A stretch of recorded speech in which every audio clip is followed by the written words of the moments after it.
En 1997, les cendres de 24 personnes ont été lancées dans l'espace lors du tout premier enterrement spatial. Saviez-vous que Dracula a été enterré dans son costume et que le fondateur de Doritos a été enterré avec une tombe pleine de Doritos?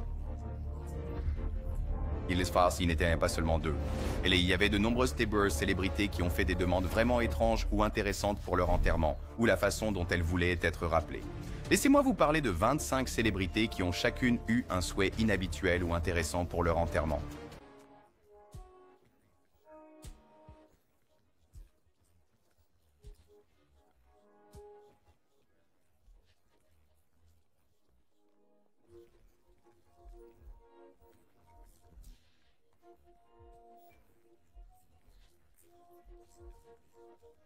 En forme de pilule géante de Prozac vert. Le Prozac est un médicament souvent utilisé pour aider les personnes souffrant de dépression. Carrie Fisher était connue pour son humour et sa manière de parler de sujets difficiles de façon drôle ou honnête.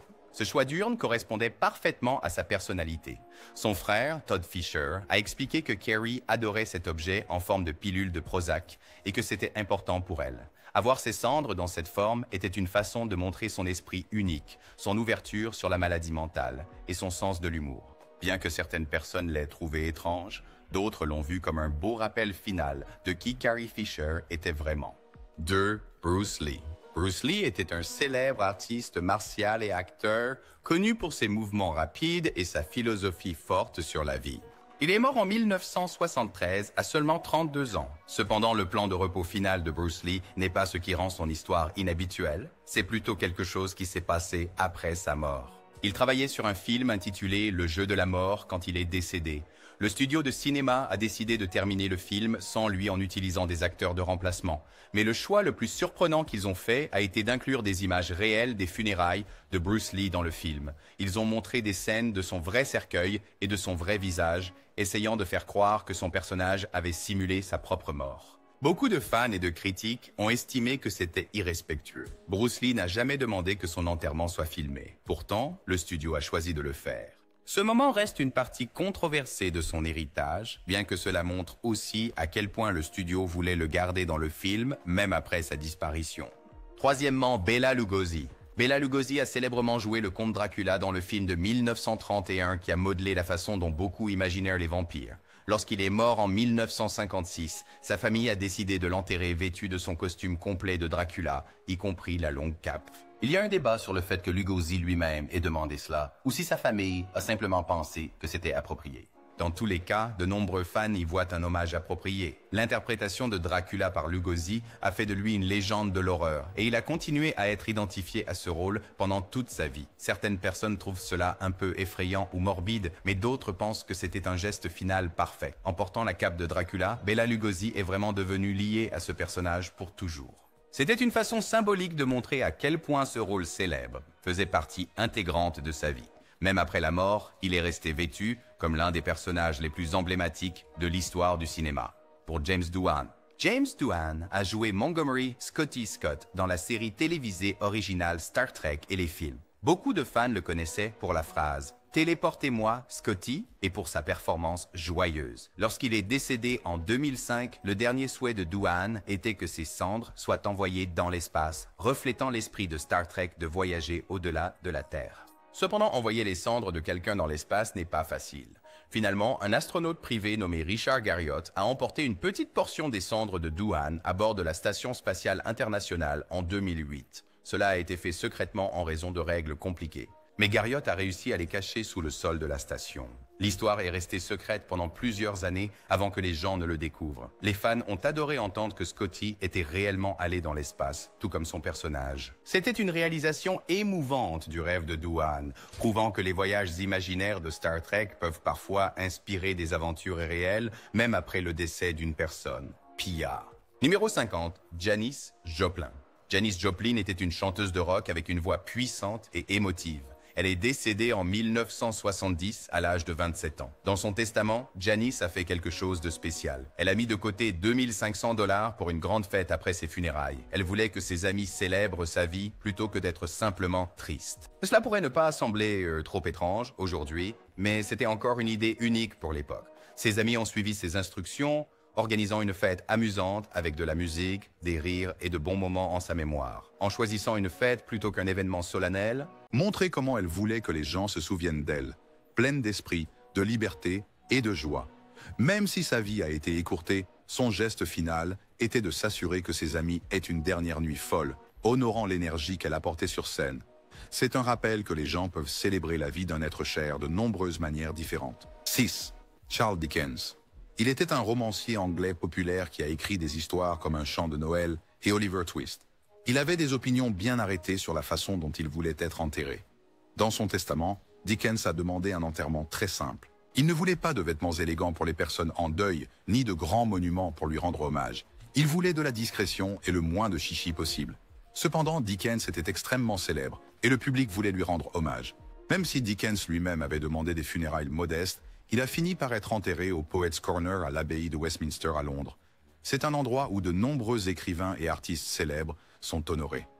Pourtant, la cérémonie funéraire elle-même a été tenue discrète. Sa famille a essayé de respecter son souhait de simplicité autant que possible, mais le lieu d'enterrement a été vu comme un honneur spécial. Cela montre comment Dickens voulait un adieu modeste. Pourtant, les gens l'admiraient tellement qu'ils l'ont placé parmi les plus grandes figures de l'Angleterre, même si cela dépassait ses plans discrets. 7. Elizabeth Taylor. Elizabeth Taylor était une icône d'Hollywood, célèbre pour ses yeux violets, son style glamour et ses rôles dans de grands films comme Cléopâtre. Elle est décédée en 2011 et elle a laissé des instructions spéciales pour ses funérailles. Elle voulait être en retard de façon élégante à son propre service. Cette idée peut sembler ridicule, mais elle correspondait au sens de l'humour d'Elizabeth Taylor et à sa célèbre habitude d'arriver en retard aux événements. Le jour de ses funérailles, la cérémonie a commencé environ 15 minutes après l'heure annoncée. Cela a été fait exprès et quelqu'un a déclaré qu'elle l'avait demandé. Les personnes présentes aux funérailles y ont vu un dernier geste plein d'humour. Cela a fait sourire tout le monde, même s'ils étaient tristes. En étant en retard, Elizabeth Taylor a réussi à apporter un peu de son drame hollywoodien à l'instant. Cela a rappelé aux amis et aux fans qu'elle était toujours une star qui faisait les choses à sa manière, même à ses propres funérailles. 8. Frank Sinatra. Frank Sinatra était un chanteur célèbre, souvent appelé Old Blue Eyes. Lorsqu'il est mort en 1998, il a été enterré avec quelques objets spécifiques. Une bouteille de whisky Jack Daniels, un paquet de cigarettes Camel, un briquet Zippo et un rouleau de pièces de 10 cents. Certains disent que les pièces de 10 cents étaient au cas où il aurait besoin de passer un appel téléphonique, reflétant les vieilles histoires, sur lui gardant toujours des pièces de 10 cents en cas d'urgence. Le whisky et les cigarettes faisaient partie de son image de quelqu'un qui aimait la belle vie. Ces objets ont été placés dans son cercueil pour être avec lui dans l'au-delà, du moins symboliquement. Aux funérailles de Sinatra, il y avait de nombreuses personnes célèbres. Mais ces objets simples disaient probablement plus sur lui que n'importe quel discours. Ils montraient le mélange de style et d'habitudes quotidiennes qui le rendait si aimé des fans. Je l'ai fait à ma façon était plus qu'une simple phrase de chanson. C'était un reflet de sa manière de vivre et, d'une certaine façon, de comment il a choisi d'être enterré. 9. Bob Marley. Bob Marley était un chanteur jamaïcain qui a répandu la musique reggae à travers le monde avec des chansons sur l'amour, la paix et l'unité. Quand il est mort en 1981, sa famille a honoré ses croyances culturelles et spirituelles lors de ses funérailles. Ils ont enterré Marley avec plusieurs objets importants. Sa guitare Gibson, une Bible ouverte à un psaume spécifique et une petite quantité de marijuana qui fait partie de sa foi rastafarienne. Certains disent qu'il a aussi été enterré avec un ballon de football parce qu'il aimait ce sport. Ces objets reflétèrent les principaux aspects de la vie de Marley, sa musique, sa religion et ses passe-temps. Ses funérailles en Jamaïque ont été un grand événement, avec des gens chantant et pleurant en même temps. La présence de ces objets personnels a clairement montré que Bob Marley était plus qu'un simple musicien.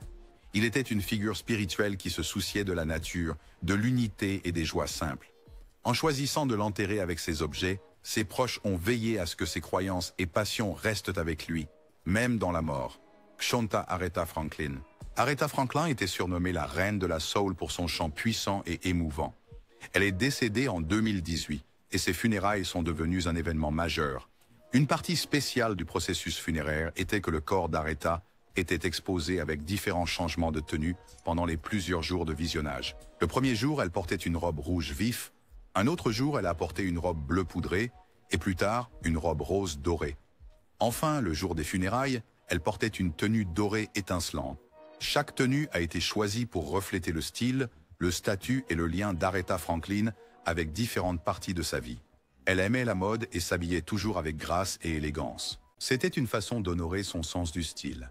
Les fans et les personnes en deuil ont pu la voir dans ses tenues, rendant hommage à une femme qui était non seulement une icône de la musique, mais aussi quelqu'un qui se souciait de l'élégance et de la performance. En changeant ses vêtements chaque jour, sa famille a fait en sorte que son dernier adieu corresponde vraiment à la reine de la soul. Roald Dahl a écrit de nombreux livres célèbres pour enfants, comme Charlie et la chocolaterie et Mathilda. Ces histoires étaient souvent magiques et pleines d'imagination. Lorsqu'il est mort en 1990, sa famille a organisé des funérailles qui correspondaient à sa personnalité créative.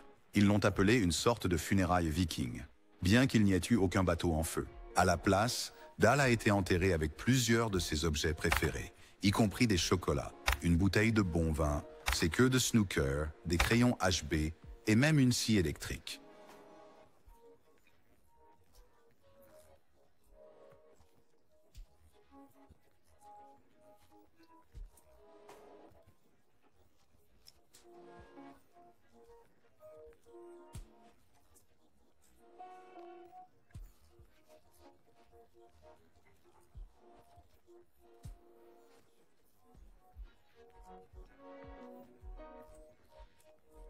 « 12.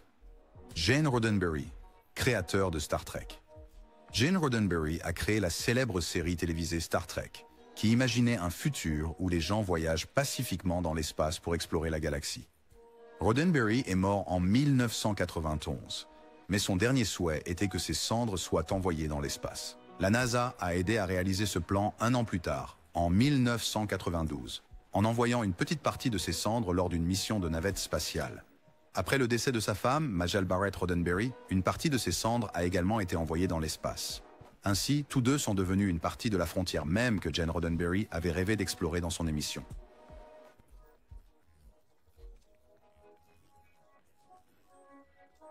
Cela symbolisait l'espoir, la découverte et la conviction que l'humanité pouvait s'unir pour en apprendre davantage sur l'univers.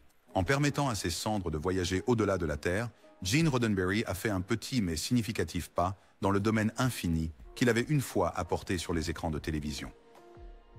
13e, Joan Rivers. Joan Rivers était une humoriste et animatrice de télévision connue pour ses blagues acerbes sur les célébrités et sa propre vie. Elle a écrit une fois dans son livre « Je déteste tout le monde ». Commençant par moi, elle voulait des funérailles grandioses dans le style showbiz, avec des lumières, des caméras, et peut-être même Meryl Streep pleurant avec différents accents. Elle plaisantait en disant qu'elle voulait une machine à vent soufflant ses cheveux comme Beyoncé. Quand Joan Rivers est décédée en 2014, ses funérailles étaient effectivement remplies de stars. De nombreuses célébrités étaient présentes, et l'événement avait une certaine allure de glamour.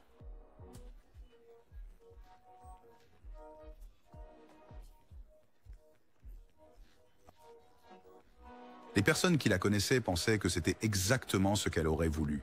Pas un adieu triste et silencieux, mais un rassemblement animé. Même après sa mort, Joan Rivers a réussi à apporter rire et drame, prouvant qu'un dernier adieu peut aussi capturer l'esprit de la personne disparue. 14. Alexander McQueen, créateur de mode. Alexander McQueen était un créateur de mode britannique aimé pour ses défilés audacieux et parfois choquants. Il s'est suicidé en 2010. Contrairement à certaines célébrités qui demandaient des plans funéraires plus grandioses et bizarres, la principale préoccupation de McQueen était de prendre soin de ses chiens et d'aider les associations caritatives pour les animaux. Dans son testament, il a laissé environ 80 000 $ pour s'assurer que ses chiens vivraient confortablement, même après sa mort. Il a également fait des dons importants à des organisations de protection des animaux. Ce choix montrait son souci des animaux et l'importance qu'il accordait à la gentillesse. Alors que certains auraient pu s'attendre à ce que McQueen ait des obsèques tapageuses, étant donné ses défilés de mode avant-gardiste, ses souhaits réels étaient plus discrets. Il voulait aider les créatures vivantes qu'il aimait le plus. D'une certaine manière, cette dernière demande était plus émouvante qu'aucun spectacle n'aurait pu l'être. Cela rappelait à tout le monde que derrière les vêtements dramatiques et les performances de défilé, il y avait un homme au grand cœur qui se souciait de ceux qui ne pouvaient pas parler pour eux-mêmes. 15. Napoléon Bonaparte. Napoléon Bonaparte était un dirigeant et chef militaire français qui a vécu au début des années 1800. Lorsqu'il est mort en exil sur l'île de Sainte-Hélène en 1821, il a fait une demande étrange dans son testament. Il a demandé que ses cheveux soient coupés et transformés en bracelets à envoyer à ses membres de famille. À cette époque, garder une mèche des cheveux d'un être cher n'était pas trop inhabituel, mais la transformer en bracelet était plus spécifique. Après sa mort, des cheveux ont en effet été coupés de la tête de Napoléon et offerts à des personnes proches de lui. Plus tard, des scientifiques ont trouvé des traces d'arsenic dans les cheveux conservés, suscitant des théories sur un possible empoisonnement. Cependant, de nombreux experts pensent que l'arsenic se trouvait dans de nombreux produits à cette époque, donc cela ne prouve pas qu'il a été empoisonné. Pourtant, la demande de Napoléon pour des bijoux faits de cheveux est mémorable. Cela montre comment même une personne très puissante peut vouloir que des souvenirs personnels d'elle-même soient transmis à la famille, créant ainsi une connexion spéciale après la mort. Numéro 16. William Shakespeare. William Shakespeare est souvent considéré comme le plus grand écrivain de la langue anglaise. Il a écrit des pièces comme Roméo et Juliette et Hamlet. Quand Shakespeare est mort en 1616, il a laissé un testament avec une note curieuse. Il a légué à sa femme, Anne Hathaway, son deuxième meilleur lit. Au début, les gens pensaient que cela pouvait être une insulte parce que pourquoi pas le meilleur lit? Cependant, les historiens ont expliqué qu'à cette époque, le meilleur lit était souvent utilisé pour les invités comme moyen de montrer aux visiteurs. Le deuxième meilleur lit était en fait le lit conjugal, où le couple dormait ensemble. Ainsi, en donnant ce lit à Anne, Shakespeare aurait pu faire un geste personnel et affectueux.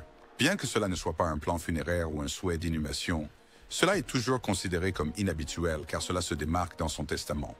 Certains y voient un tendre signe d'affection, montrant que le lit quotidien qu'il partageait avait plus de signification pour lui que le lit conservé pour l'apparat. 17e, Philip Seymour Hoffman. Philip Seymour Hoffman était un acteur récompensé par un Oscar avec des rôles notables dans Capote, The Master et d'autres grands films. Lorsqu'il est décédé en 2014, on a découvert que son testament avait un objectif précis. Il ne voulait pas que ses enfants deviennent des héritiers fortunés. Au lieu de laisser de l'argent directement à ses enfants, Hoffman a fait en sorte que sa compagne de longue date, Mimi O'Donnell, hérite de son patrimoine. L'idée était qu'elle l'utiliserait pour soutenir les enfants de manière normale et non pas simplement leur donner de grosses sommes d'argent. Hoffman voulait que ses enfants comprennent la valeur du travail et ne vivent pas simplement d'un héritage. Bien que cela ne concerne pas les détails des funérailles, cela concerne les dernières volontés de Hoffman. Cela montre qu'il se préoccupait plus de l'éducation et du caractère de ses enfants que des cérémonies somptueuses. En planifiant son testament de cette manière, Philip Seymour Hoffman espérait que ses enfants grandiraient avec le même sens des responsabilités et de l'humilité qui guidait sa propre vie. 18. Benjamin Franklin. Benjamin Franklin était l'un des pères fondateurs des États-Unis. Il était également inventeur et écrivain. Dans son testament, Franklin a laissé à sa fille un portrait du roi de France décoré de 408 diamants. Cependant, il a fait une demande spéciale. Ne retirez pas les diamants pour en faire des bijoux. Franklin pensait qu'il était futile et ridicule de démonter le portrait juste pour les diamants. Il croyait en la pratique et non en l'étalage de la richesse. Il pensait que la peinture devait rester telle qu'elle était, tant pour sa valeur artistique que pour le souvenir de sa forme originale. Que sa fille ait suivi cela exactement ou non n'est pas clair, mais beaucoup disent que les instructions de Franklin ont été respectées. Même après sa mort, il voulait rappeler à sa famille que le luxe et la vanité étaient moins importants que la connaissance et les bonnes actions. Cet exemple ne concerne peut-être pas une cérémonie funéraire, mais il montre quand même comment Benjamin Franklin a utilisé son testament pour transmettre des leçons qu'il estimait précieuses pour la vie. 19e, Salvador Dalí. Salvador Dalí était un peintre espagnol connu pour son art surréaliste, comme des montres molles et d'autres images oniriques. Avant de mourir en 1989, Dalí a décidé qu'il voulait être enterré dans un endroit très spécial, sous son propre musée, le Théâtre-Musée Dalí à Figueres, en Espagne.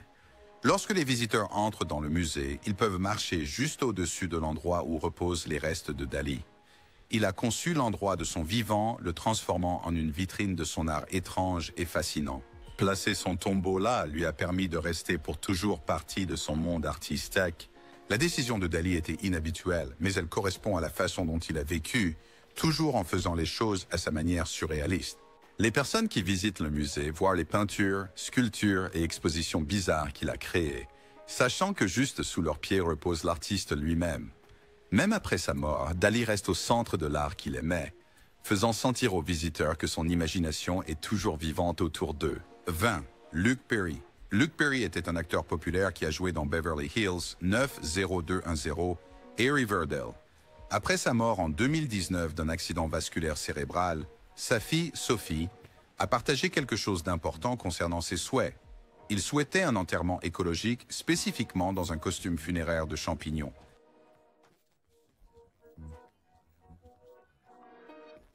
de manière naturelle et élimine les toxines nocives. Ce processus ajoute également des nutriments au sol autour du lieu d'inhumation. Luke Perry avait appris cette méthode et en était très enthousiaste. Il pensait que c'était une bonne façon de redonner à la terre plutôt que d'avoir un cercueil traditionnel ou des produits chimiques d'embaumement.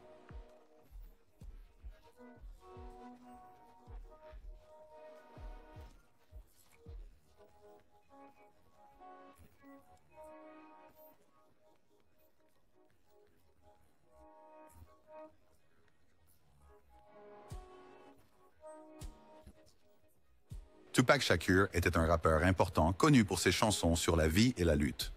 Beaucoup de gens ont été choqués et tristes quand il est mort en 1996. Mais quelque chose de très inhabituel est arrivé après sa mort. Certains membres de son groupe, The Outlaws, ont dit qu'ils avaient fumé certaines de ses cendres. Ils ont fait cela parce que dans une des chansons de Tupac, il y a une phrase sur le fait de fumer ses cendres après sa mort. Bien que personne ne puisse être sûr à 100% que Tupac le voulait vraiment comme une demande sérieuse, ses amis ont pensé que c'était important.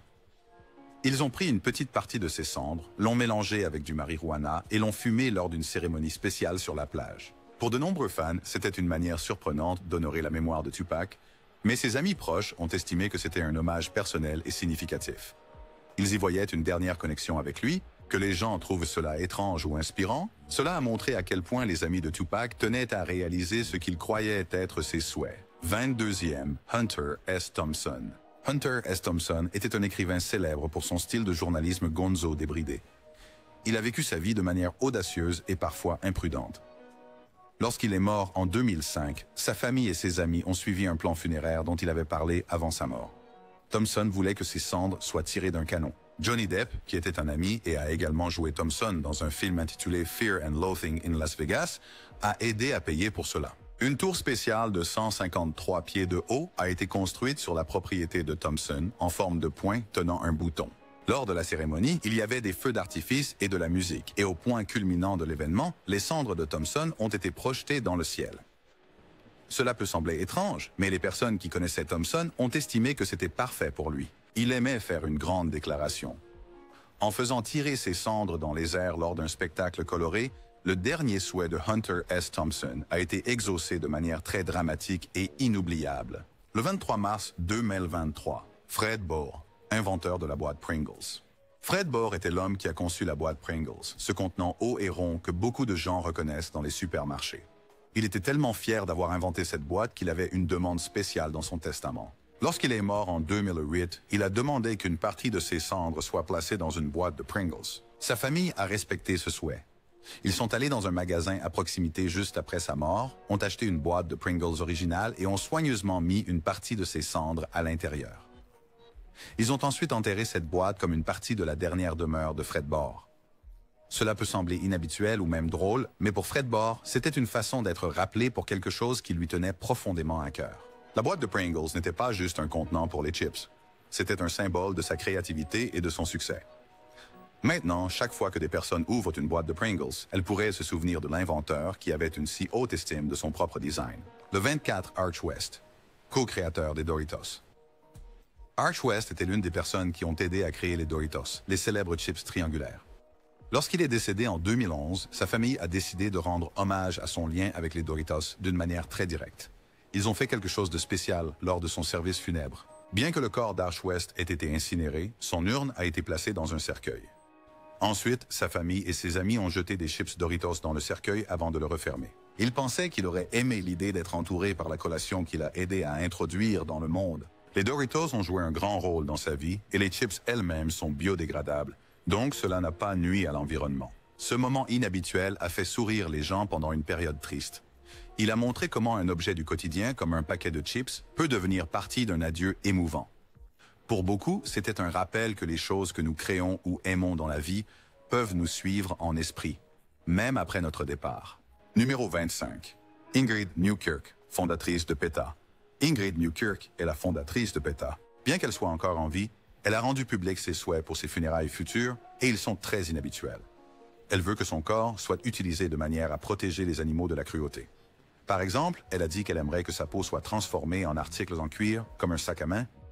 Elle veut également que certaines parties du corps soient envoyées à des endroits comme des chaînes de restauration rapide ou des chefs célèbres. sur la façon dont les animaux sont traités et utilisés pour l'alimentation. Ce plan est conçu pour choquer car il montre comment on pourrait se sentir si les parties du corps humain étaient traitées comme des produits animaux.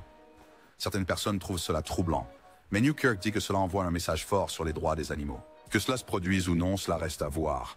Mais Ingrid Newkirk a clairement préparé un plan qui correspond à sa mission de toujours de protéger les animaux et de remettre en question la manière dont la société les utilise.